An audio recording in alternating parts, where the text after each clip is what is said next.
Everyone, and welcome to today's webinar on managing member and staff stress and preventing burnout.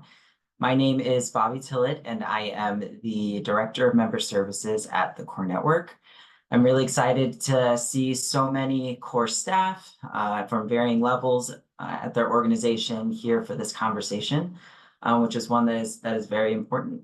You will see in the chat a few friendly reminders associated with Zoom etiquette, things we've all been doing and learning since 2020.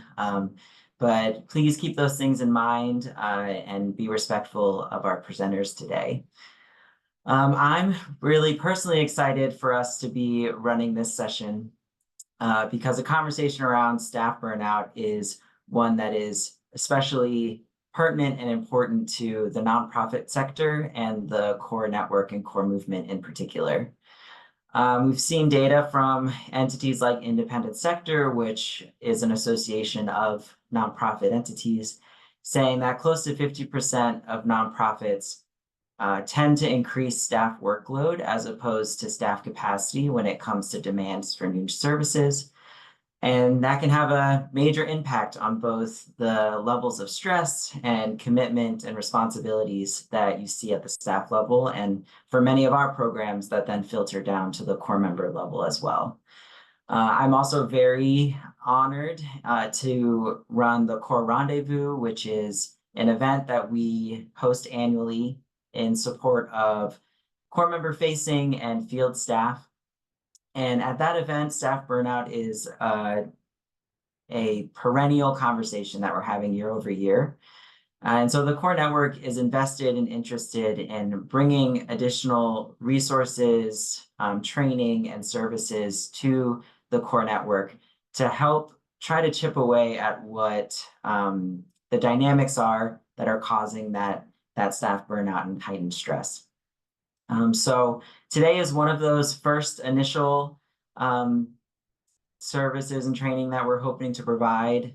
We have another one scheduled for our national conference specific to executive leadership. We're hoping to really dig into, from a leadership level, how to address staff burnout.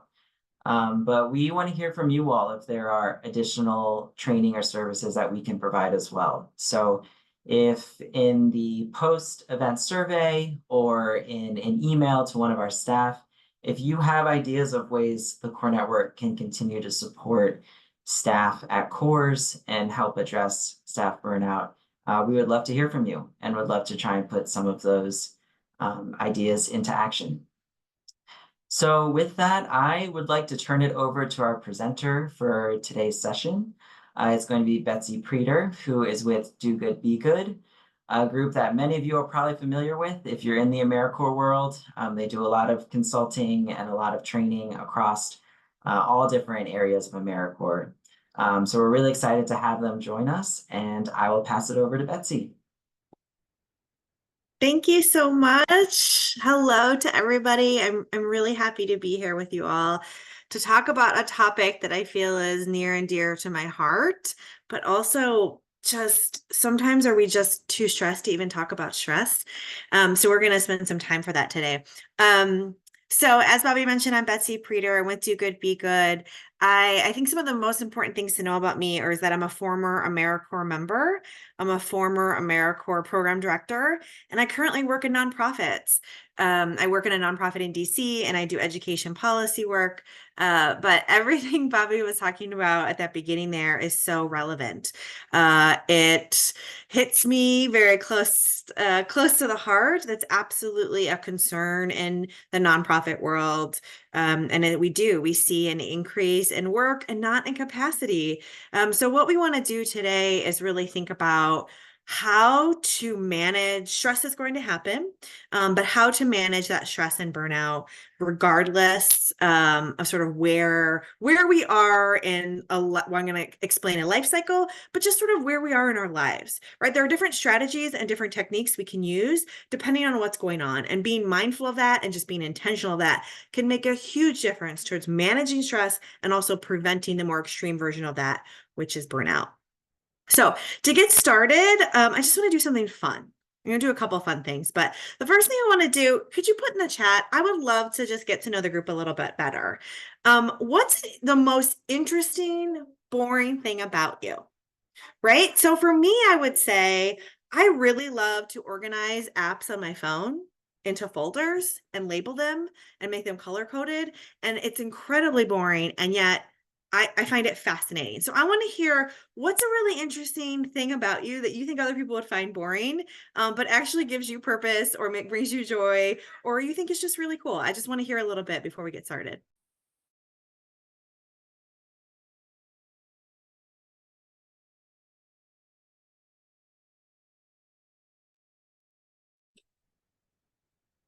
Excel. Yes, thank you. Making sure my email is clean, organized into folders. A favorite pen. Ah, reorganizing my spices. Oh, I love this one. Spreadsheets. We've got some Excel enthusiasts here. Hang my clothes in my closet according to color. Oh, I love that. I hope it's a rainbow. I love to categorize my work plan. It's boring, but it makes me feel good. Exactly. Exactly right. Color-coded planner, creating checklists. Oh my gosh, they're coming in so fast, Dana. What stands out to you? Oh my gosh. I saw someone say something about how they felt like people think baseball is boring, unfortunately, but they really like baseball. Ooh, camping, road trip, car packing master. Yes, the Tetris of packing for a trip. Yes. Checklist, folding laundry. Oh, I love that. You can come over anytime. Writing, calligraphy, and signage, shortcut automations on the iPhone. So I love these so much. One, I just appreciate that. And two, sometimes it's helpful to just take a moment and think about something that brings you joy, that you find interesting, regardless of what other people think. So try this prompt with your members or with your teams, because I feel like you learn so much about people and you smile a bit. So keep them coming if you'd like. We're going to keep going. So I want to just review our plan for today. It's going to be pretty simple. I want to talk about the member life cycle. And though it's called the member life cycle, this is sort of a pattern of employee experience that we all experience as staff. Supervisors can experience it, members experience it, program directors. Really, this is sort of a common experience for anybody working in this space. So we're going to learn a bit about that, and then also drill in at each phase of what we're experiencing. How is stress manifesting, and how can we manage it and prevent more extreme burnout? So again, as I mentioned at the top, thinking about this intentionally, we want to think about some strategies are not going to work for some kinds of stress, and also, where you are. If you are really in it, there's, you can't get enough manicures in the world to make you feel better, right? For instance. So we really want to think about how to match a strategy with where our members or each other or our staff, or our supervisors are in their cycle of work and in life. So that's going to be our main goal. And this is such a hard topic because we're experiencing it and we're also trying to manage it and help other people. And that is really, really hard. So I also want you to be thoughtful and thinking about your own self-care and self-compassion throughout this whole thing, that while we can help teach other people stress management strategies, we can also practice them ourselves. We can model these for people we work with, as well. But just wanted to acknowledge that it is hard to feel the stress of the work that we all do and also hold space for other people's stress. So I see you and I sort of acknowledge that. Before we jump in a little further, it occurred to me that y'all might be coming to this webinar already feeling stress. You have stress in your day, you have stress in your job, in your families. You didn't know whether you have 90 minutes to commit to this because your to-do list is never ending and your emails are piling up while you're here and you've got voicemails to return and a bunch of things to do. And it's really difficult to talk about how to de-stress when we are already stressed. So I wanted to propose one thing to do together to try to help center us. It's a little quirky, you'll have to bear with me, but I'm going to share a video. It's 44 seconds. All right, we're just going to take 44 seconds and see if this video, which you'll see, is a beaver eating cabbage. And yes, you heard me, it is a beaver eating cabbage. We're going to spend 44 seconds watching this and just try to take a minute and just absorb and center, and see if this adorable creature doesn't help de-stress you?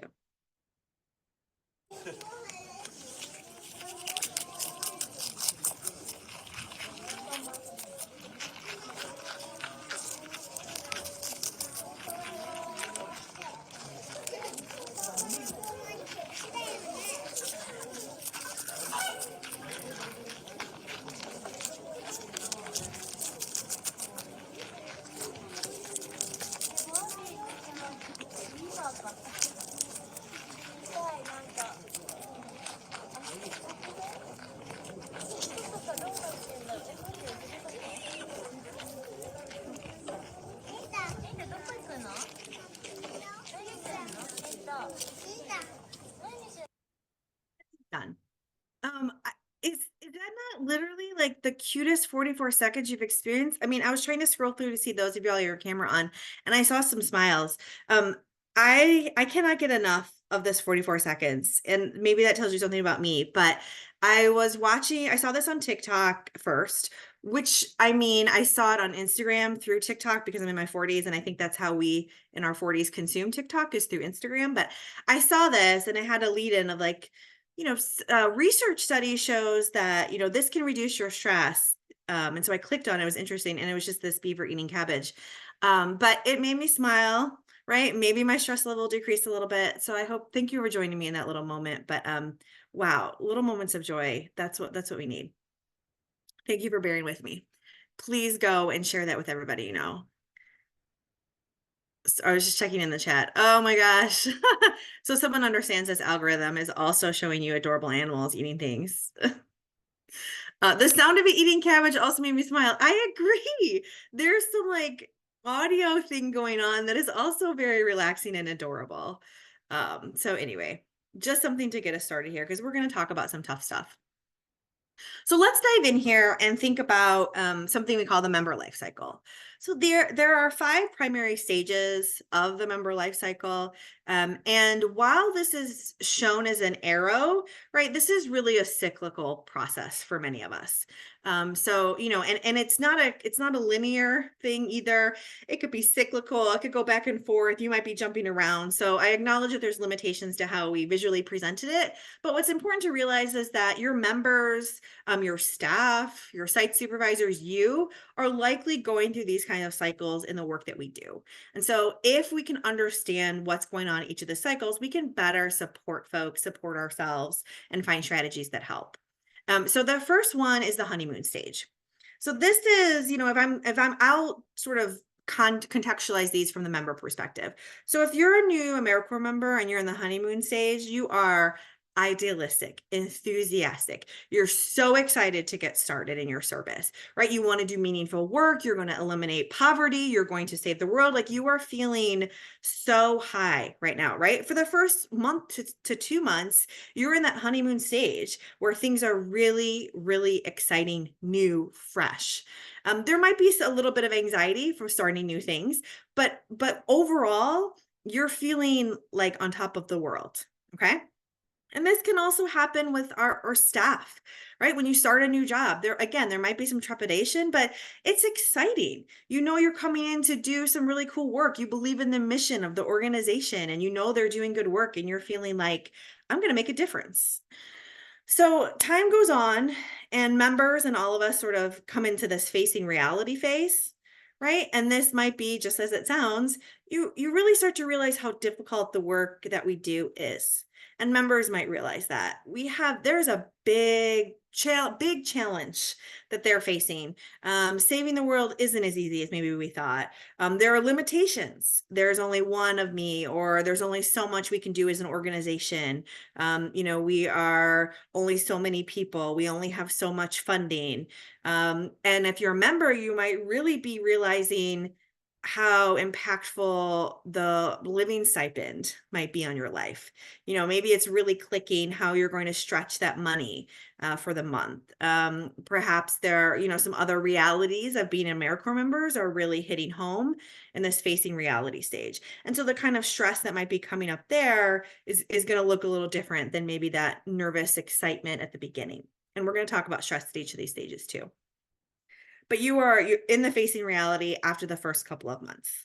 right? Then you're going to push through some of these pieces and you're going to go into the overcoming stage, right? You are going to feel like you can overcome challenges.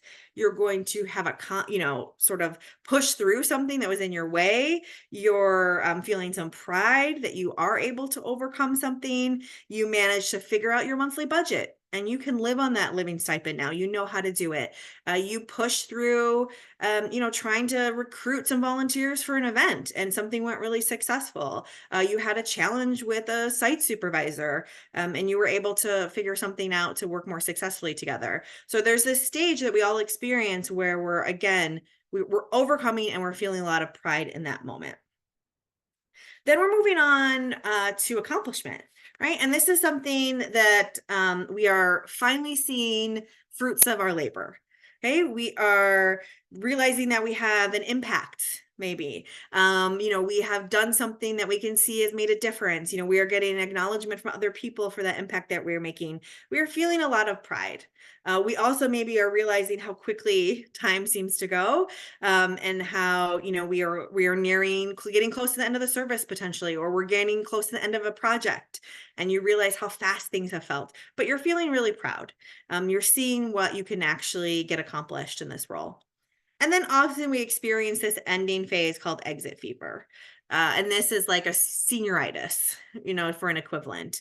If you're a member, you're thinking, oh my gosh, my term's almost over. What am I going to do next? I'm ready to go start my full-time job. I'm ready to go to school. I'm ready for whatever this next step is. Like, I'm feeling like I'm ready to get out of here. I'm wrapping things up. Like I kind of want to start a new cycle, right?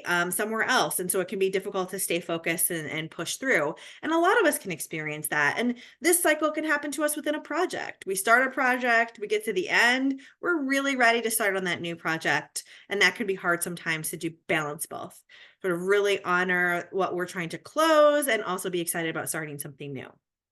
So that's sort of what exit fever is. Any questions about this cycle itself? And again, remembering that it's not necessarily an arrow, it's not necessarily linear, it's not necessarily a circle, it's just sort of is. That we have these different phases of experience, whether it's a member term, whether it's through a project you're working on, whether it's through a position that you're serving. And what I want to do is dig into sort of what can be causing stress at each of these stages, and we're going to do that together. But any questions about this model, or perhaps like, where do you see yourself or your members or your staff or folks you're working with on this model? Curious as to where you see folks. I'm going to stop share so I can see you a little better.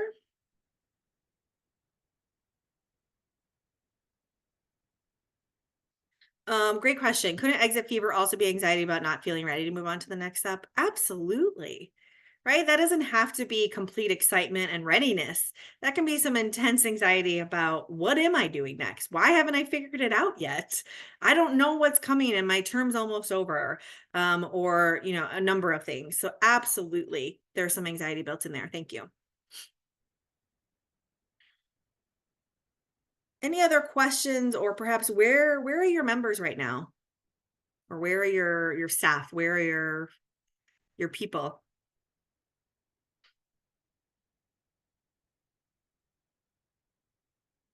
Facing reality. It's a tough one.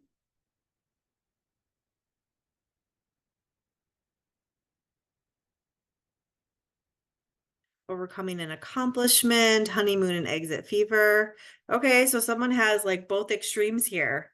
That's challenging. More facing reality, overcoming an accomplishment. That's exciting.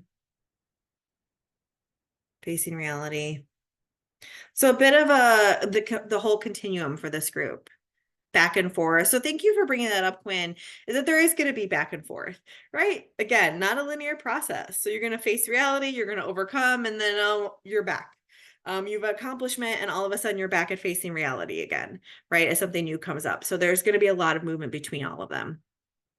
In fact, someone said all of them to what degree? Yes. Oh, and great question, Annika. As a program coordinator, was a good way to help our members get ahead of that anxiety. So we're going to talk a little bit about that. What I'd like to do is take a look at, I'm going to share, well, Dana's going to share a Google Doc in the chat in just a minute.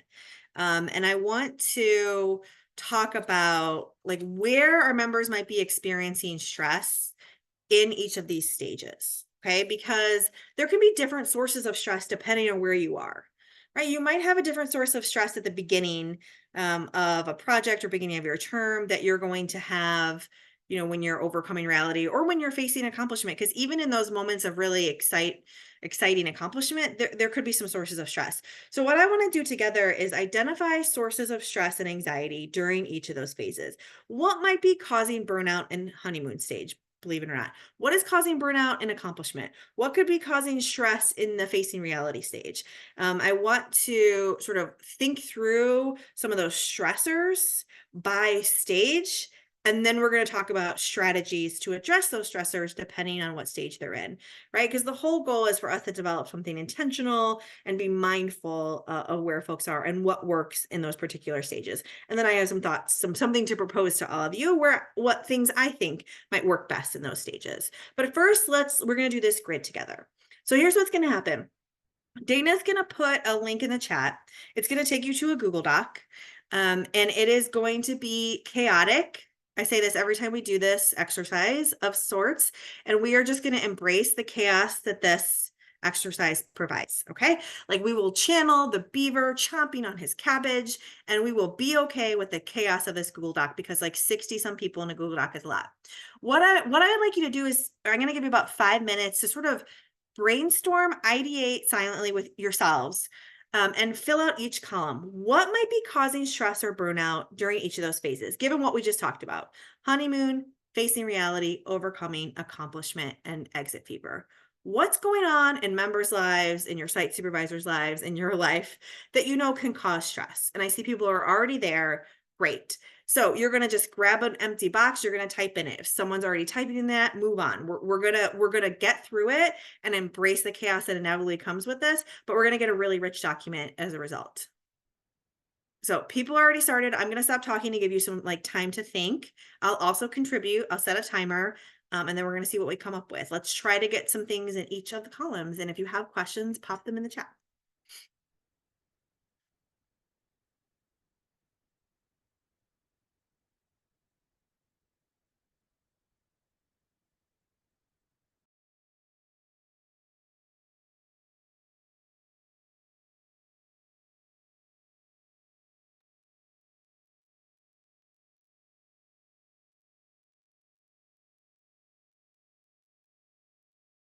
There are already so many. It's exciting. Keep it up.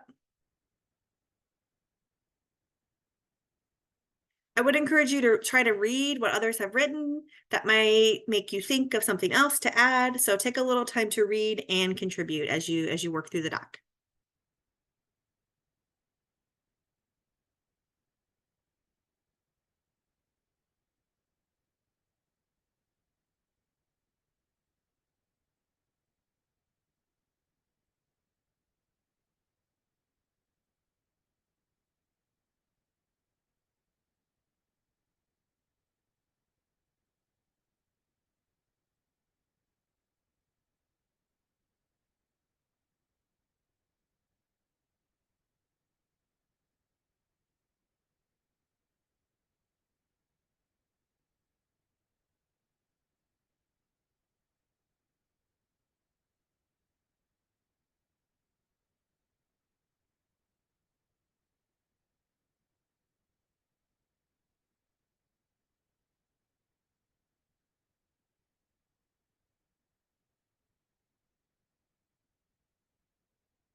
I still see a lot of typing and contributing, which is amazing. I have about a minute and a half left of my timer.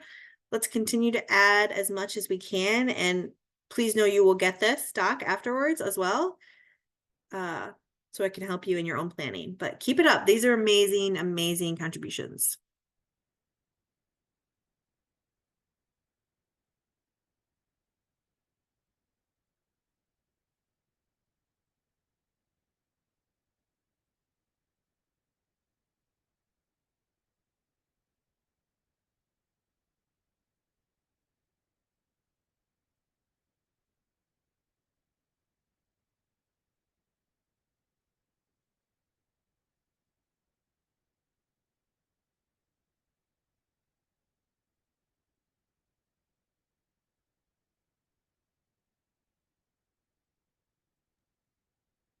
We got a question in the chat, Betsy, about just confirming that they're thinking about how even overcoming and accomplishing, which are seemingly positive, can be stressful and lead to burnout. Absolutely. Yes. Yes. And there are going to be, I mean, there's positive and negative or good and bad within all of these, but I think there are still some hidden sources of stress that we can experience even in that accomplishment phase. And I think some folks are really hitting on some key ones. But yes, even in those seemingly positive stages, where might some stress be coming from?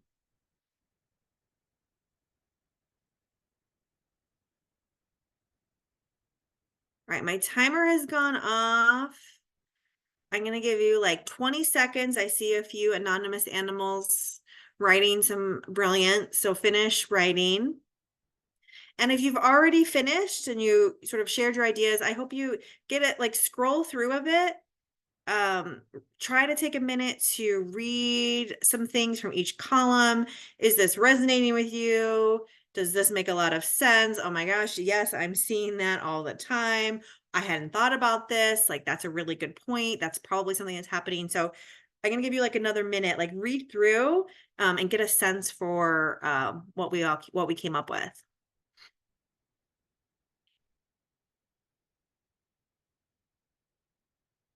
And I'll actually say also, if there's one that's like, oh my God, I hadn't thought about that. Could you put it in the chat? I would love to know what kind of rang bells for you.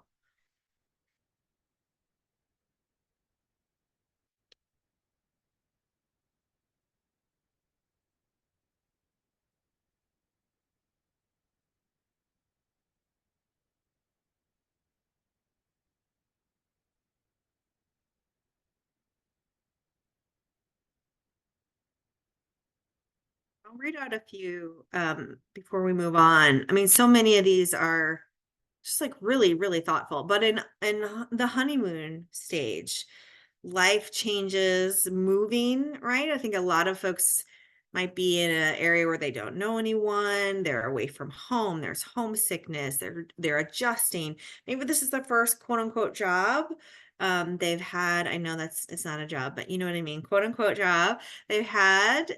So there's a lot of expectation. They're concerned. Maybe expectations aren't meeting reality from what they thought this position was going to be like. So appreciate those contributions. In that facing reality stage, as someone mentioned, imposter syndrome, that's a great one to keep in mind. Physical labor, fear this was the wrong choice. Absolutely. Doubt, fear of mistakes, realizing you're not, this sort of career won't make you as much money as you hoped. Oh gosh, yeah, this is true.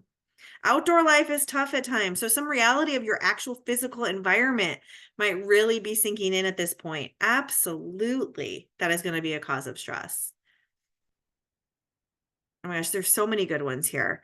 Overcoming mistakes. Okay, learning from mistakes, but also being unable to work through some challenges, unable to resolve conflict, trying to fit in, not getting the reward or a reward from pushing through, trying to keep up. So good. Accomplishments. Will I be able to meet this standard every time? I mean, that's a really thoughtful one. Absolutely. You could feel great about a project, and yet you're worried that this is going to set some new expectation you might not be able to live with. I think that's a very real thing that we can all relate to. Could I have done more? Did this really make a difference? Is this good enough? And then for that exit fever, a lot of anxiety about what's next steps. What if I do the wrong thing? I don't have a job. What am I going to do next? Did I really make a difference in here? I'm excited. I don't have enough time to tie up all my loose ends. So like really thoughtful contributions. And I will leave this open. If things pop into your head, feel free to add them. But what I will absolutely share this document afterwards, because I think that, again, naming what's going on is one of the most powerful tools we have to addressing and helping. And so if we're able to say, I know my members are really in this facing reality, like things are really clicking for them now. Why, what might be causing them and pushing them further towards the burnout end of the spectrum? Okay, because you can see there's different themes in each of these columns.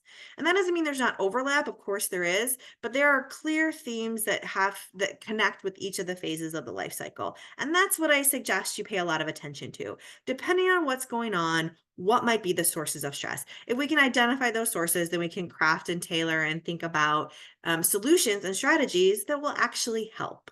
It's really difficult, I think, the best of intentions though, but it's difficult to be given advice or suggestions, right, that you cannot actualize just because you're in one of these phases. It is really difficult to feel so stressed and not be able to do anything about it just because the suggestion or the strategy just doesn't fit what's going on in your stress experience.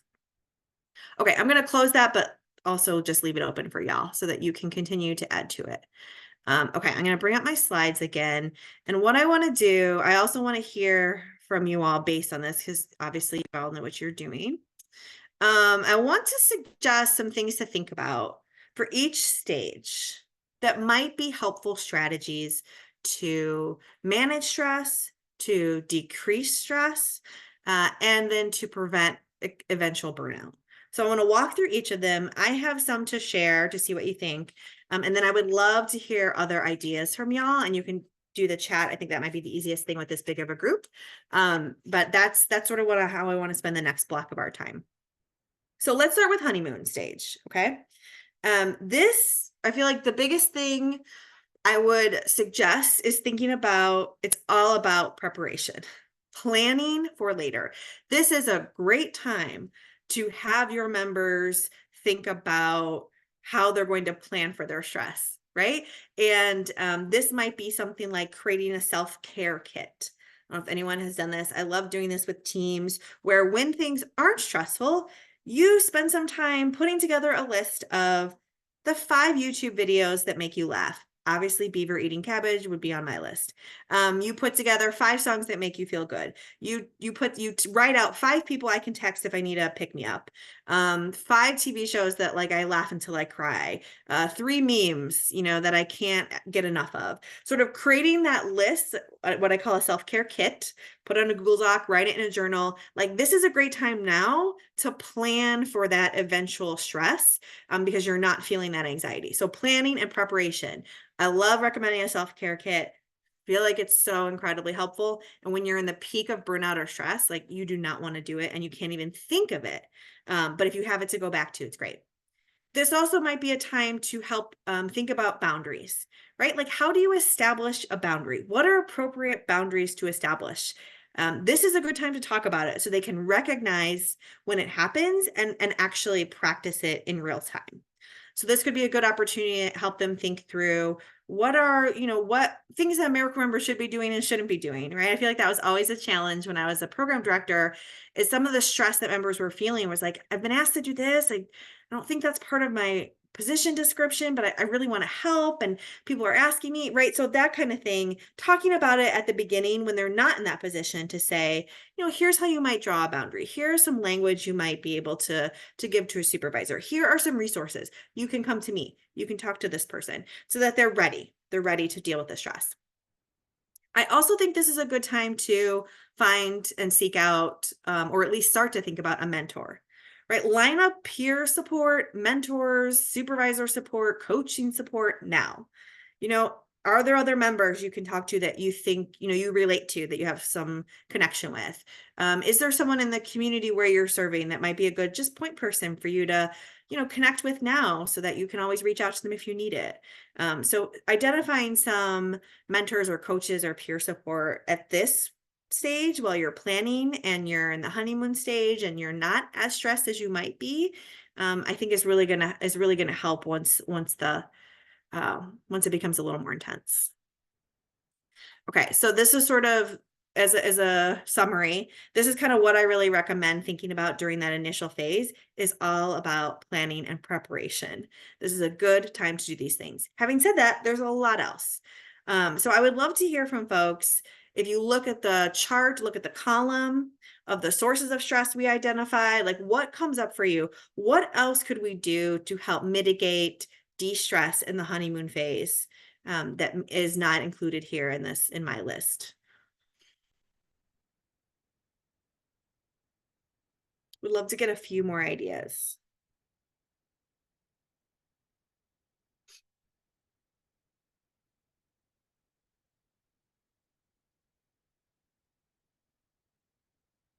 And I will say also, while you're thinking, that we're going to send out a resource sheet afterwards that has a lot of this information, and it has things like ideas for how to help them create a self-care kit, like suggestions on how to create boundaries. So I'm going to give you those as well. Rather than spend time now, just know that you're going to get them before you ask. But would love to hear like how, knowing what we know about this phase and knowing what we know about what the sources of stress are, right? What kind of actions can we take specifically during the honeymoon phase?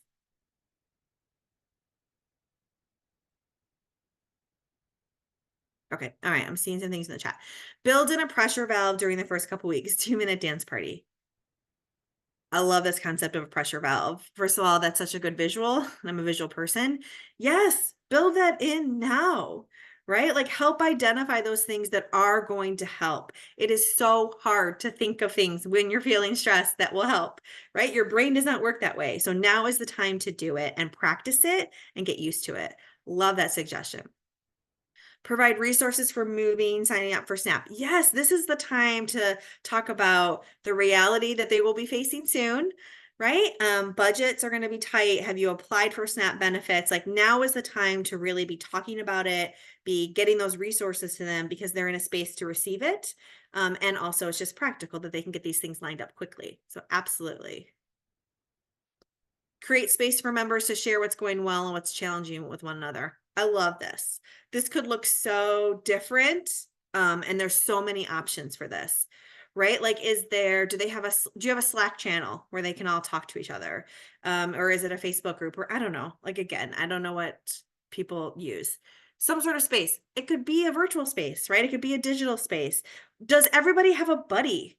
Right? And what you do in that honeymoon phase is like pair members up or in trios and say like, this is your accountability or check-in or support buddy for the year. And you already have that built in so that you know if you're experiencing something really huge, you automatically know that you can reach out to someone and you don't even have to say like, is it okay? You know that person is going to be there. Love it. Supporting members in getting oriented in the area. Absolutely. Having a list of attractions, free events. That's brilliant. Helping them get adjusted to that is only going to help them if they know where to go, what they can do, how they can do something for free, how they might have a little fun when things do get really stressful. Navigate to resources, connect with other members' peers. Absolutely. Teaching how to do efficient debriefs at the end of the day. I love this. Maybe you could say more, Sydney. I wonder if do you mean, and please correct me if I don't get this right, like helping them understand how to like process what's going on, right? So to sort of like process and reflect on whatever is happening. Like these are tools so that you can think through what happened, pinpoint things that went wrong, figure out plans to address them, but also identify things that went really well that you can replicate or that you can just feel pride about. I feel like that process of reflection, like teaching those skills now, will help them be able to use them later. But if that's not what you meant, Sydney, please correct me.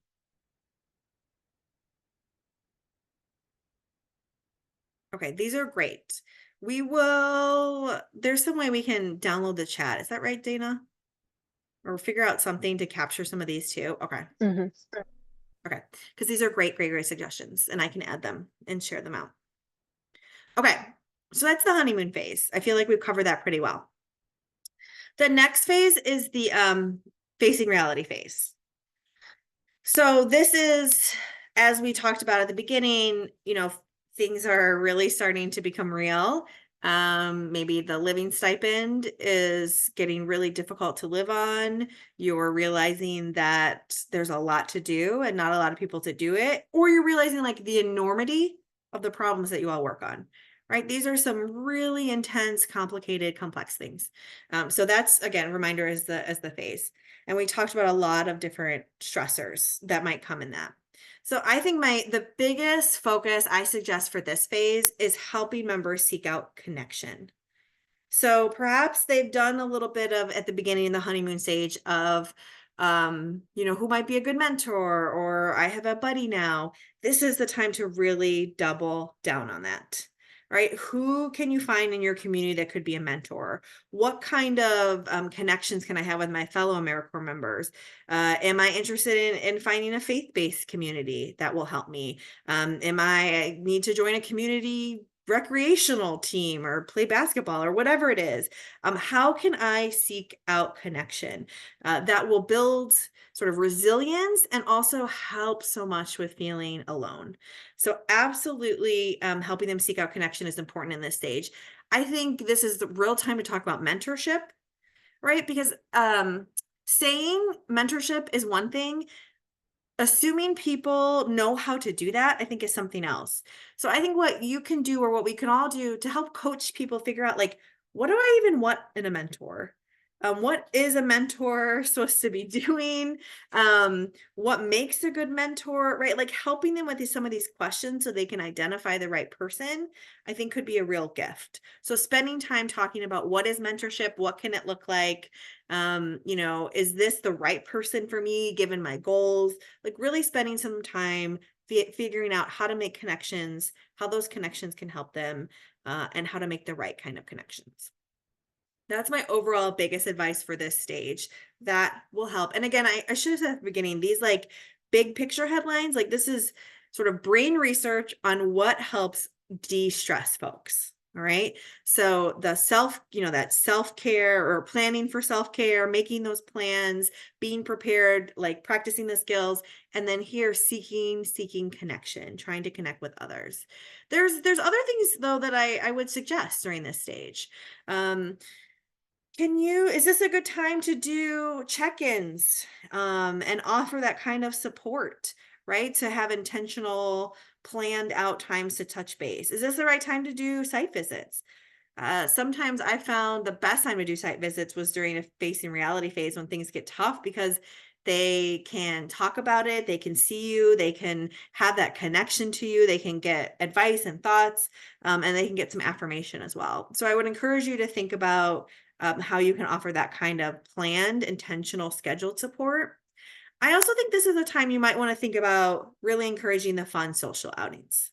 And someone mentioned before about like developing that list of free things to do in the community. Like this is the time to remind everybody about that, or to say like, hey, why don't we meet up at the park or whatever for ultimate frisbee, or there's a free outdoor movie, so-and-so, like, why don't we all go there together? It helps with the connection.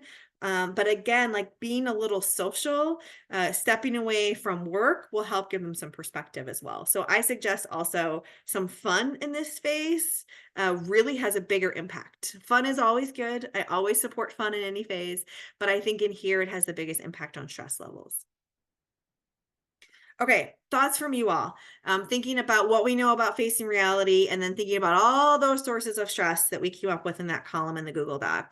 What else might really help mitigate, de-stress during this time and help sort of stop burnout before it gets too extreme, specific to facing reality?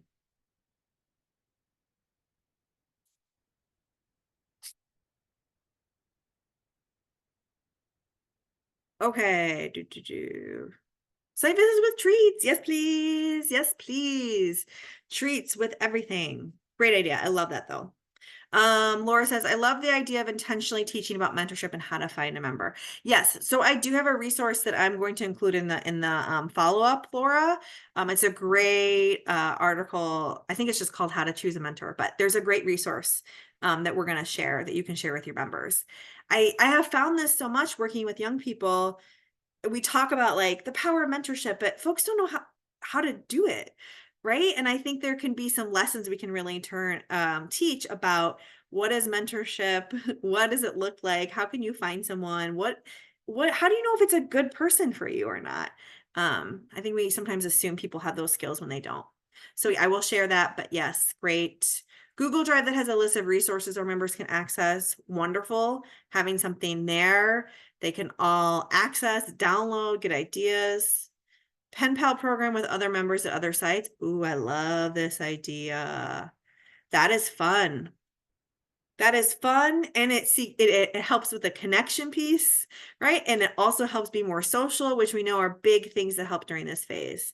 What a fun idea. I would have loved that as a member and as a program director. Alumni speak about their experiences. Oh, I love this one too. I have this further in a different phase, but I think it could be really powerful here too, Ella. So thank you for bringing that up. Absolutely. Like, what if alumni came and talked about how hard things were for them in the first part of their service?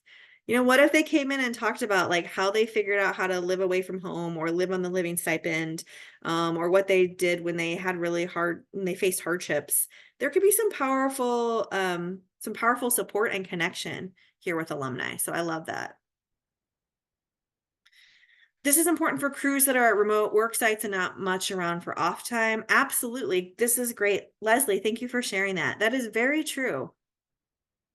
Right? Like it is really hard if you're sort of working remotely, or you're working at a remote site, not just remotely, but you're not necessarily working with a group of people all the time, right? This is going to feel even more isolating. So connection is going to be even more important. Open office hours. Absolutely. Or open house. I should have read more carefully, but yes, both and yes. Where are there opportunities for them to come talk, to check in, to connect? Someone is asking about how you could do an open house. Okay, great. So you've already answered that. Yeah, an open Zoom link, anyone can show up. I think that's really smart idea. Every Thursday, 2 to 3, I'm going to be in a Zoom room. Come if you'd like. I think that's a very smart thing. Great suggestion. If you're actually not in an office, as so many of us aren't anymore. Great. Okay. Brilliant. These are such brilliant suggestions. Okay. I'm going to keep us moving. But I think these are all perfectly tailored to what the stressors we might be facing in this stage. Okay. The next phase is overcoming. This is the phase where we are trying to push through challenges. It is maybe particularly difficult as we try to problem solve what's going on. We are, persevering, but sometimes we might not be sure if we're for sure going to get to the other side, but we're feeling good about pushing through. We just have to get to that other side. And I think this is the phase where that time you spent before preparing all that self-care stuff can be implemented, right? So this is absolutely when I would suggest recommending and providing opportunities for self-care and self-compassion. I sort of have a soapbox that I often get on about self-care. Like, self-care is about so much more than just like treating yourself to something, right? Self-care is like about being kind to yourself, about giving yourself grace. But this is a chance for you to potentially say, hey, remember that self-care kit you made back at the beginning of your term? Pull that out, start using it, because it's ready to go. Be kind to yourself in that way. There's also a lot of different assessments that you can find online, and we'll suggest one in the resource guide that you can have folks do on how they're practicing self-care. It's like an assessment on, do I take breaks during the day? Do I step away from my computer? Am I mindful of boundaries? Like, have them do an assessment, a self-assessment, and grade themselves to be able to say, like, I'm not putting as much effort into this as maybe I should be, and it could make a difference. This could be a good time to do a self-care assessment. This could also be a good time to do something like what I call a schedule audit. So it's an activity I do with groups where you take your week, and we could all do it. I frequently do it. I love it.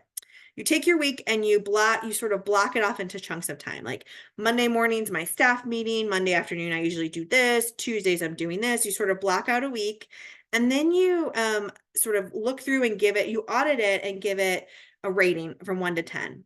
Like a 10 means this is like the highlight of my week. It fills my bucket. I'm so energized after this activity. A 1 is like, I dread this. I never want to do it.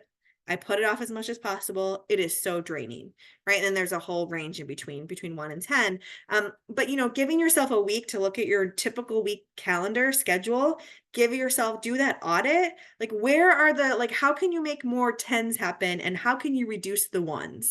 And maybe you can't, maybe you don't have control over everything, but this could be a good time to say, okay, you're trying to overcome, you're trying to push through. Let's take a look about like, what's draining your energy? How can we do less of that? How can we reduce exposure to that? What's like really giving you life and you love and is exciting? Okay, how can we make opportunities for more of that? That in a lot of ways is self-care. And I think that's just good practice, just on how to sort of successfully be able to push through something. If we're so stressed, we're not going to even be able to access parts of our brain that allow us to be creative and innovative. So in this stage, like going to that self-care kit, having them do a self-care assessment, and really helping them do like a schedule audit of where they can cut back and where they could lean in more, with, again, what gives them energy, what drains them, less of that. And this might be a good time to remind them of how to set boundaries.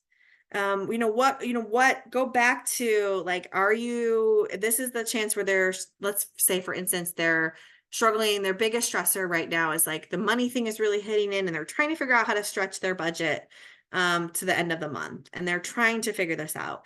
This could be a chance to say like, how do you set boundaries with friends who want to go out and do things, but they're not in AmeriCorps. And so they have a different kind of income to be able to do stuff like that. Like how to help them set small boundaries like that, and then maybe bigger boundaries at their job site.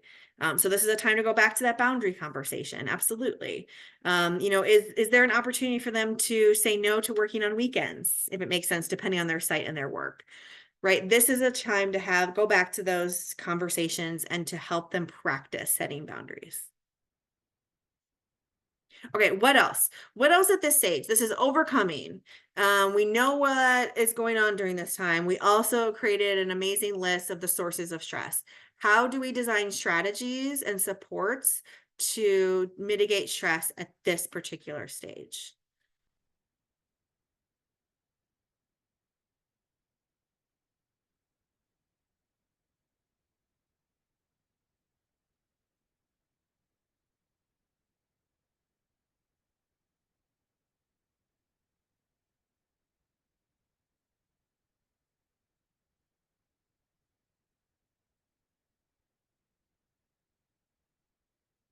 Overcoming. How can we help design stress mitigation strategies at this particular stage? Someone had dropped earlier in the chat when they were talking about having like office hours and stuff too, but also having ones set and available for members only, no staff allowed. But like, so staff isn't involved, but I imagine like kind of facilitating the resource, the structure for it, like the Zoom room or whatever the space.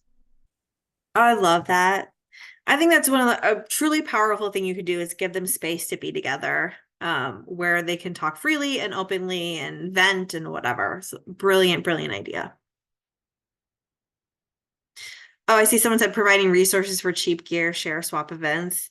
Yes, again, I think a lot of stress that folks have identified in a lot of phases have to do with that living stipend, budgeting, managing money. It's a lot. So anything you can do to give suggestion to or sort of facilitate that takes a little of that pressure off, I think is going to go a long, long way. Folks may not be familiar with how to do this.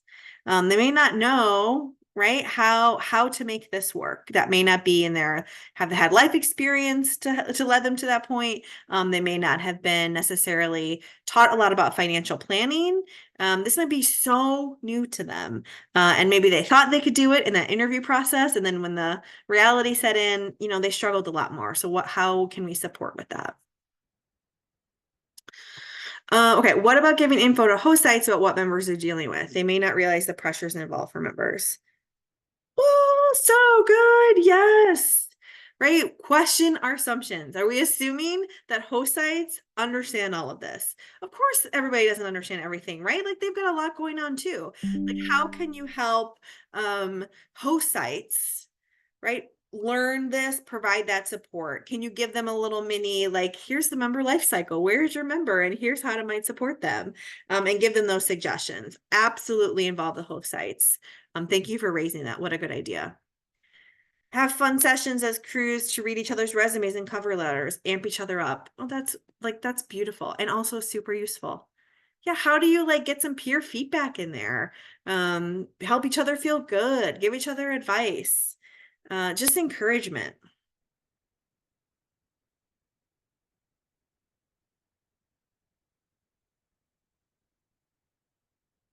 All right, these are good. These are good, good, good. And again, like I'm gonna, in the resource guide or the resource sheet, there'll be some suggestions on that self-care stuff I mentioned, which again, I think is worth coming back to.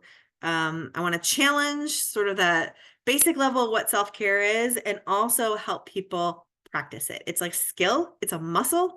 We have to keep using it. And I think being in a nonprofit, sort of being a nonprofit professional and hiring other people to work in my nonprofit, like folks don't necessarily have these kinds of skills and know how to do it. So it's such a value add and such a service you could provide to help prepare them.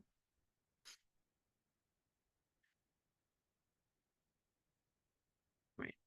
So we've talked about this. Let's move on for the accomplishment stage. All right. So we are feeling amazing. We have done a great event. We have gotten a grant for our community.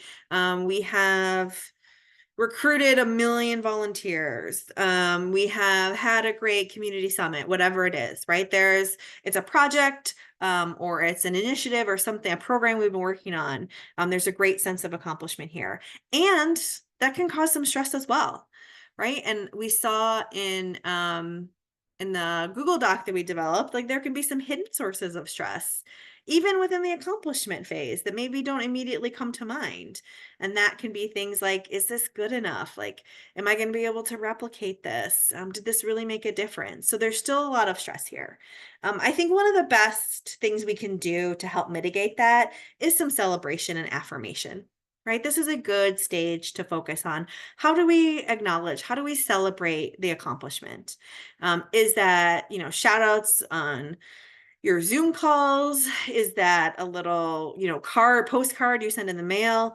In the peak of the pandemic, I would send my staff these postcards with like silly food puns on them. And I don't know why I started doing it, but they love them. And I was shocked that they even like that it made it registered with them, but they like loved getting the postcards. They loved getting mail. They love puns. And they just it said they just made them smile. And it was such a small little thing. Like, how can you really provide that affirmation at this stage? Food pun postcards or not, but how are you providing opportunities to celebrate, to acknowledge, to lift up? Like that can help mitigate some of that stress. Not all of it, especially if you're worried about the pressure. But again, affirmation is really powerful from peers, from supervisors, from project directors. That affirmation can go a long way. You can also, there we go. I also want to suggest this is a really good time for reflection. Just in general, this is a good time for reflection as you're thinking about what did you learn? What would you do differently? What would you replicate? But this can also really help process the whole experience. And sometimes a lot of the stress comes from the fact that we haven't processed, we haven't debriefed. Someone mentioned this in the chat earlier. We haven't really reflected on what went on. And so we're telling stories to ourselves, right? We're kind of making up things in our heads that aren't actually a reality. So doing some guided reflection. Are they journaling? Are they debriefing with a group? There's 1 million you can Google like reflection team activities and find some things to do. But are they spending actual intentional time reflecting? I absolutely recommend building something in this phase to help with the stress and the burnout. This is also a good chance to circle back to that self-care, right? Like that could be part affirmation and also time to do a little bit of a check-in. You've accomplished something, you've been affirmed. Is this a chance to treat yourself to something joyful? Is this a chance to, as you're doing your reflection, think about like Did you establish boundaries? How did you do setting boundaries during this phase? You need to rethink about that for the next project you're about to do. So this could be a good time to circle back to some self-care because it can lead really well into celebration and affirmation. The one on the top that I'm realizing I skipped over was future vision circles. This is really tied in with reflection. Future vision circles I absolutely love. It's like a modality activity, which I'll include in the resource sheet, but it's a chance for them to debrief and reflect, and then also sort of like dream big for their next project. And they do it in groups with other people to talk about like, oh my gosh, what I really loved, like what I'm seeing for the next step of this project. Like give them a chance to just like keep imagining and dreaming about the impact it could have. And then it also provides some affirmation. So anything that involves reflection, affirmation, celebration, self-care is going to make an impact when they're in that accomplishment stage, but still feeling maybe that anxiety about, is this good enough? Did it have an impact? You know, am I going to be able to do this again? Like, did it really make a difference? These things can help. Okay. And take a breath. Think about what else. I want to hear other suggestions. Think about what we know about the accomplishment phase. Think about that long list of other stressors that might be present in this stage. Like what strategies could really help folks who are feeling some anxiety, even in the midst of accomplishment? We had someone drop in the chat talking about for celebration of members, of even asking of the members themselves, how can we celebrate you and your efforts? What do you do to treat yourself? How can we treat you? Oh my gosh. Thank you, Quinn. This is brilliant. I think this is one of the biggest mistakes we all make. I have made it many times. It's like, we just don't ask people how they want to be celebrated. How do you like to be affirmed? What is meaningful to you? I hate surprise parties personally. I don't like big fusses. I don't like things like that. Ask me what is meaningful to me. That's going to have the biggest impact. What an important thought to throw out there. This could be something you do, you know, when you're doing your planning, like in the honeymoon stage, and you're like, let's build a self-care kit. Let's practice boundaries. Let's talk about mentorship. Oh, also, while you're not in it, like, what are ways that make you feel like, how can we affirm you? Well, how do you like to be celebrated? What's something that makes you super happy for $5? Ask us some sort of survey questions, gather that data at the beginning so that you can act on the data now. So I love that. Thank you. Thank you. Great. Yeah. Someone said some members like to be checked in more regularly than others. Yes. Right. There's such a continuum with what helps us individually. Have leave behind notes from past members. Oh, I love this. Oh, this is something that you would bring out during this phase, I'm thinking. I love this idea in general. We do this but at my kids' school, right before they take their like milestone standardized testing, parents, like we do like a parent volunteer night and we all come and write these like encouraging notes and they're just anonymous. And then teachers just like can hand them out to students before they take their test. And it's just supposed to be a little moment of like, oh, thank you. Someone thought of me. So I love the idea of doing this from past members. What a great thing to do in that exit fever phase. You could have members write notes to the next year's core, encouragement, celebration, affirmation. Oh, I love this a lot. That could work both ways. I would love to write notes for people. That makes me feel so happy. And I would love to get them as well. Oh, and someone said, being careful to not load on a lot of extra responsibility right after an accomplishment. Give time to celebrate. What a thoughtful, important, insightful comment that is. Absolutely. Give it a little time. Give that time some space to celebrate and also space to debrief and reflect and process a bit. Like that is going to help someone move into the next program, the next project, the next thing with a little more distance and a little more centeredness. So great suggestion. It can be tempting too, right? Someone did an amazing job. You're like, oh my God, that was so great. Can you do this, this, and this, and this? Because you're clearly so good at it. Take a breath and that can come and give them a little space. Okay. The last strategy is exit fever. I don't want to forget the last strategy. So we identified a lot of these stressors already, which we can get into, but this is often, this can be kind of like that honeymoon phase, like some nervous excitement because maybe they have a job lined up and they're really excited about it. But also that's hard to focus on trying to finish things up. Or maybe there's a lot of anxiety because there's no job and you don't know what you're going to do and you're worried about like what your life is going to be like for the next year. Maybe you're stressed about trying to get everything done that you wanted to accomplish in your year of service. And you're thinking, oh my gosh, like that year went by way too quickly. I want to do X, Y, and Z. I got to tie up these loose ends. I got to prepare for the next person. So there can be a lot of sources of stress and burnout, and especially like really pushing towards the end. I think this burnout, there's some connection, I think, between like burnout and fever that I maybe need to explore, but there can be some real burnout happening here. Like people can truly just burn out completely. And like members often, if they're not finishing their service, like they're not finishing because they're this close to finishing and still don't. Right. So that is a challenge. Like you don't want to have the burnout and dropout when they're so close to the end. You want them to finish their hours and get that education award and, have that sense of accomplishment. So being mindful of burnout is important here as well.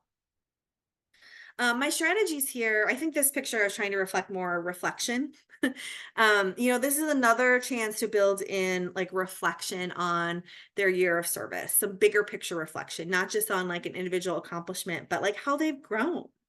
I love to do an activity that you'd have to set up at the beginning where they write a letter to themselves, right? Have them write a letter during orientation, what they think the year will be like, what they hope they learn and grow, and give them their letter at the end of their year. And just sort of have them have a moment of, what was this like? Did it meet expectations? How am I different? What has changed about me in the past year? So reflection is going to be really critical to helping them process all those feelings here. This can also be a chance to bring in celebration and affirmation. This can be a chance to bring in some stories of impact, right? If you're worried or you're concerned about what did I accomplish? What did I do? What am I going to do next? Maybe hearing from folks in the community about how big of a difference your work made inspires you a little bit. Like, wow, maybe I'm really good at X, Y, or Z. Like I'm going to start looking into possible career path or jobs in that area, right? Hearing stories of impact helps so much. Someone mentioned this earlier, but I'll bring it back here, is this alumni connection. I think this can be a great time to bring in alumni, talk about their next steps, talk about what they decided to do after AmeriCorps, perhaps also talk about how we don't have to have it all figured out yet, right? Bring in some alumni who wasn't sure what their next steps were, or are still trying to figure things out, to sort of give a range of perspective. Like if you have an alumni panel and everyone had like a job lined up and like, it has a 20-year plan, like that might unintentionally cause some stress. So have a diverse group of alumni who are at all different stages of their life and talk about their own experiences. This would also could be a time if there's a lot of anxiety around, how am I going to find a job? Really stressed about it. Like, how can you provide some resources on job searching or applications or resume? Great example earlier, looking at each other's resume. I love that. Like how, and this doesn't all have to be you, right? But like, how can there be, is there a resource in the community? Encourage them to looking into like a career center. Go back to that mentor that we talked about establishing. Like reminding them of their resources can really reduce stress here. I also think something to do here is like reconnecting to the mission and purpose of AmeriCorps, right? This was committing to a year of service. And I know some people do more than a year, and that's great. But like reminding them, like, this is a natural thing to be feeling, right? All of these things are totally normal as we finish up something and move on. The mission and purpose is that, you are part of a much larger story of national service happening throughout the country. Like we're just sort of reminding them where they fit in that big picture. And then it's okay to feel some of that anxiety. It's okay not to know what is going on next, but it's also really purposeful. Like this is how the program was designed, to give a year, possibly more, but to give at least a year of service, do the work in your community alongside others, and then move on. Okay, what else? Knowing what we know about exit fever phase and the list of stressors we came up with, like what else could help address those stressors that we haven't talked about yet?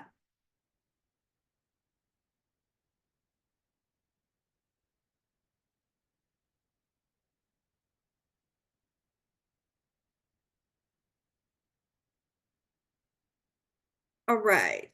We put together a transition plan for Corps members, including possible career paths, what and how they can use their Ed Award for, and help them update their resumes and draft cover letters. Amazing, right? An actual concrete resource that they can work through on their own, and actually sort of have tangible results. Absolutely helpful in reducing the stress and anxiety they might feel on this page or in this stage. Great suggestion.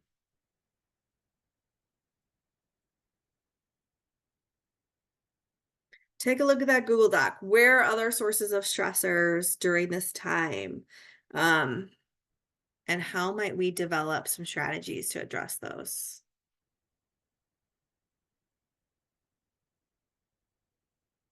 I'm gonna actually stop so I can see people. Oh, we've got some questions. Got some questions about that amazing resource.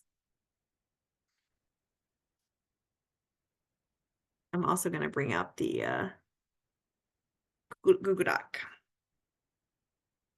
I'm imagining that that is a sort of one resource that is sent out to everybody. I don't know, Quinn, if you're able to respond to the question in the chat, but that's something we did when I was a program director. We sort of had like a packet that we sent to everybody, and certainly some things were useful for some people and some things were useful for others. Oh my gosh, wow. Okay, so Quinn put something individualized together. Amazing. Someone else said, preparing them for the realistic money situation of the world today. What types of pay range to expect, making budgets with them. What a gift and a resource to help quell some anxiety and stress. Absolutely. Right? Understanding, especially those of us and members who are going to continue in the nonprofit space, like what the reality is for salary ranges for beginning positions, right? Like how to take some of those skills you learn on budgeting in AmeriCorps and apply them to your, to your work in the nonprofits. Absolutely being realistic, I think. And talking about, can you model that? Right? Can you talk about your own experience? Like this was my experience, in my first job in nonprofits. This is how I made it work. Like this is sort of, where I started out. Like this is how I have figured things out as I gone. Like anytime you can model and be real, I think it's going to be really helpful. Sharing budgets, actual budgets. I mean, you could Google these, they're all over the internet, but like actual budgets for AmeriCorps members and beginning nonprofit workers, I think will give them some real practical advice. Oh, okay. Core Network has a core member assistance resource library. Absolutely. Any kind of online library that people can go in, find out what's relevant for them, read it, share it, talk about it. Amazing. We're in the Workforce Center, so we work on getting them familiar with the career resources available here. Oh, well, that's amazing. If your site is in this business, what a huge bonus for you even. So absolutely making sure they're aware of the resources that your site may be offering. That could offer that are relevant to them. Oh, and thank you for the link. Absolutely. What else? Okay, I'm looking through some of these sources of stress. Worried about making the wrong choice. How do I translate this to future experiences? Overwhelmed by options. What else might be strategies to help with some of these stressors particular? Let's start with this overwhelmed by options. I'm kind of intrigued by that one, right? Like you get so overwhelmed because all we do is tell you, you could do anything now. You could go get a job. You could work here. You could work there. You could go to school. You could do another year of service. You could travel the world. And it's well-intentioned, but maybe you're the member who's like, oh my God, I'm so overwhelmed that I'm shutting down and doing none of them. Right? Like what can we do for that particular source of stress? Oh, Quinn. Yeah. Did you want to unmute? Yeah, if I could for a second. Please. Something that's just been helpful in my personal experience, like graduating university and like, okay, I have this piece of paper that says I'm qualified to do things. What do I do now? It's just really having that reflection piece of like, what do I really enjoy doing? What can I get paid well to do? What does the world need? And yeah, like just trying to combine these different reflection questions to give me a clear direction, if not like a couple of paths instead of 10 paths. Yes. So having that reflection piece has, in my personal experience, really helped. And I find that it has helped others to just take a step in a direction instead of like, I don't have no clue where to go from here. So I so agree. I think that I love that, like narrowing down 10 options to 2 options. Absolutely. Right. Like how I think that the overwhelm is very real. So like reflection can be helpful here. Sort of helping connect them with with folks who've been in their path or in their shoes can be really helpful here. Just normalizing it, I think, can also be incredibly helpful. Naming it and normalizing it. I feel like my staff hears me say that all the time, but that can be so, so helpful. And realizing like what you're feeling is not at all unusual. And also emphasizing like you don't have to have the rest of your life figured out by the end of your AmeriCorps term. Like I'm always talking about like what I want to do when I grow up. I'm 42, so like, time is ticking here, but I think that it's a valuable message to share with folks who are those types to just like shut down with options. Like you can have a plan for next year and then you can be done with the plan for now, right? And you can sort of build these things in. So I think that can be really helpful. Oh, and someone just added, reminding them that making the wrong choice might teach you something too, like knowing what you don't want to keep doing that type of work. Amen to that. Yes, there's so much value in learning what you don't like. Absolutely. The next job, if it's not the most amazing job ever, that doesn't have to be the job they do forever. So I think that's it's helpful, and to just like you have perspective that you can share, right? Like thinking about your own career paths or the own lessons you've learned. I think that can quell some of that anxiety. I'm just scrolling through some of these other sources of stuff. Oh, what about this disappointment from relatives and friends or criticism? This one really resonates with me. I don't know if any of you all are also former service members, but I didn't necessarily have a big network of folks who understood why on earth I'd want to do AmeriCorps after I had a college degree. And so this is a very real one, right? Of like the disappointment, or perhaps, not necessarily having a big career plan. Like for those folks who are experiencing that kind of stress, any thoughts for how you might help them mitigate their own stress?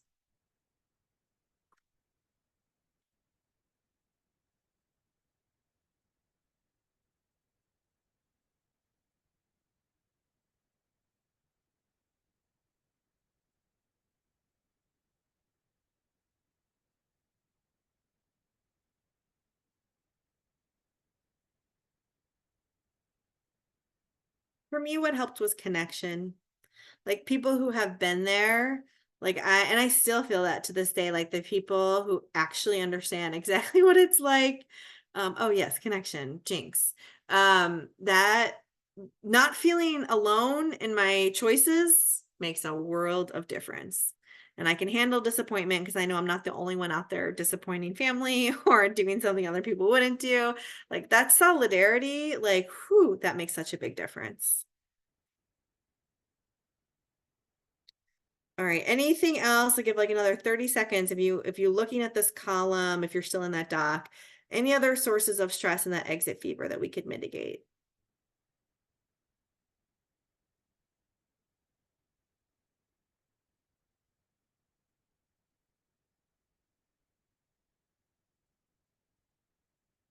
So good. Okay. I want to wrap up, and I know that our hosts here have some final pieces as well. Oh, Dana, were you gonna say something? Oh, I was just gonna say someone popped in a question about like applying some of this stuff to them as staff members who are stressed, and having staff um, members motivated and things as well. Yes. Yes. It's like managing your own stress, or they're like managing the stress of other people's stress. Like it's like this vicious cycle. I think like anything that you would, it's like do as how we get into this like state of saying do as I say, not as I do. I think we need to be better about doing it, right? We have to model this stuff. And I think that people respect that when you model setting boundaries. Like I cannot talk to you every day for 20 minutes. I don't have that kind of time. Like how can we set up regular check-ins so that we can connect and I can set that boundary? Like how are you modeling setting boundaries? How are you modeling your self-care? Like anything you would tell your members to do, I would do it. Like you should all spend time later today making your self-care kit, right? Like, right, figuring out what it is that helps like center you, makes you laugh, brings you joy. All of you later today should do a self-care assessment. Like, how am I actually doing on standing up, stretching, physical movement during the day, drinking water, these things. We should all sort of read that article that I'll send on how to identify a mentor. Like, do we all have mentors? We all need them. Like, how are we making time for that, to find someone else to talk to about our own career paths? I also think, like, how are we thinking about affirmation and celebration for our own accomplishments? So anything that we would suggest members do, I think we have to model ourselves. I think that's one of the most powerful things we can do. And it also is just super helpful and beneficial for managing our own burnout. I also think that being open and honest with members about, like, what my own limitations are is really important. Like, you as a leader cannot be like fully responsible for every person's like stress and then stress management and stress mitigation. It's just not possible. Like, you're all amazing, and you cannot, it's just not physically, humanly possible. So I think being honest about, like, how do I set up, like, where are other systems of support? Like, I cannot be the absolute end all be all for all stress management, which is why some of this stuff is like, how do you create systems that you can go back to and help yourself? If you create a self-care kit, practice setting boundaries, like, go back to that. How can I help you find a mentor that's not me? Right? Like, I want to be there for you, but I want you to have other connections. How do I set up times for like peers to support each other, so it's not always me? Like, I think if you spend all that time in the beginning, and it's never too late, spend all that time whenever. Spend the time like building in those systems, like some of that will naturally sort of dissipate from you, but it's worth the energy and investment to set them up. And then I think that helps them be a little more sustainable, a little more independent, a little more autonomous. Like, it's just, you gotta model, and you gotta invest in setting up some of those systems. Like, you shouldn't be the one doing every single thing. Peer coaching is powerful. Mentorship is powerful. There are resources on the internet. There are resources in their community. Like, I would really think about all the, like, where you lend the most value, what fills you up, how do you lean into that? And then what is not your strength and what drains you? Like, how do you lean back from that and find other resources or people to fill in? And this is like a bigger conversation for sure. And I want to acknowledge how hard this can be, like how complex this is, and how you're managing like members at different phases, and they have different needs, and so do you. And, there's no simple answer, but I think that, like, anything, we got to do more of like doing as I do, not just doing, doing as I say, or however that should be phrased. Like, modeling some of this stuff, I think, goes a long way. So, like, once you get to these resources, do it for yourself first. You know how they say, like, put on your oxygen mask so you can, before you help other people, or fill your cup up, like, those are sayings and maybe cliche, but they're also like 100% true. So where are you finding time to do that for yourself? Okay, I think that's it for me. Like, any other, I mean, you're still welcome. Thank you all. Like, that's not even beginning to get into that iceberg. But again, like, you all are doing so much important work. I acknowledge and see all of you for doing that. And I think that the more you're vulnerable about everything that you're doing and how much you care, like, the more members will respond to that vulnerability. So I encourage vulnerability always, but I always, like, anything that you're going to encourage your members to do to mitigate your stress, try it out yourself, because we need you in this space. Nonprofit burnout is so real. I see it all the time. And it's so important that we have people like you working here. So take care of yourselves, because you deserve it. I'm going to turn it back to the core network folks. Thank you for having me. Dana just put email in the chat. Like, she's happy to pass on messages. You want to talk more, you want to vent, you want to brainstorm, please reach out. But we will send you a bunch of resources, like a guide for your members to work through. You should do it too. Resources for articles, like other things. So we're going to send you all that, so you'll have some homework and you'll have some guides to help move you forward. Yes, and Yes. Thank you so much, Betsy. And just a quick note, like I said, my email is in the chat. Please feel free, email us. I can pass on messages to Betsy. We can chat. Also, I'm going to drop a link into the chat as well for an evaluation form. If once we are done here and Core Network gives their things, if you wouldn't mind taking 2 minutes to complete it, let us know how we did. We would really greatly appreciate your feedback. And then, yes, we will get that resource sheet. We'll send that over to the Core Network folks, so then they can send it directly out to you. let us know if you have any questions about that. And thanks so much for being here and having us. Thank you both for sharing today, and thank you to everyone for joining today. The recording, slides, and resources will be sent out and available shortly on our website. You can find information about upcoming webinars and events on the Core Network's events calendar. The link should be in the chat. Just a reminder that tomorrow is the Core Network's annual member meeting, so please feel free to register and join. Also in other news, if you're planning on submitting a proposal for the Working Lands Climate Corps, the deadline has been extended to March 22nd. And lastly, if you're registered for CoreCon 24, we will see you in 2 weeks. And that's all. Thank you.